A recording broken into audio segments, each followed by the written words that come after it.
வணக்கம், நான் உங்கள் கணியன் பழனிக்குமார். தனி வட்டியில ஒரு முக்கியமான கணக்கு பார்க்க போறோம். ஸ்டீஃபன் என்பவர் தனது வங்கியின் சேமிப்பு கணக்கில் 10,000-ஐ 2% தனி வட்டி வீதத்தில் முதலீடு செய்தார் எனில் 4 ஆண்டுகளின் முடிவில் அவர் பெறும் தனி வட்டி எவ்வளவு? இதுல பாத்தீங்கன்னா அசல் என்பது 10,000, அதாவது 100% என்பது 10,000.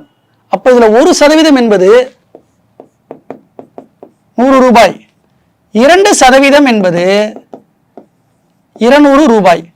இப்ப 4 ஆண்டுகளின் முடிவில் அப்படின்னு வர்றதுனால இது 4ஆல மல்டிப்ளை பண்ணீங்கன்னா முடிஞ்சு ஆன்சர் 800 ரூபாய். 4 ஆண்டுகளின் முடிவில் அவர் பெறும் தனி வட்டி 800 ரூபாய்ப்பா. இதே மாதிரி 15,000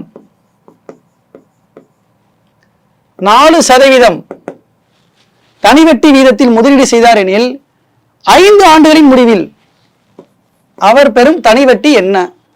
இது கமெண்ட் செக்ஷன்ல கமெண்ட் பண்ணுங்கப்பா.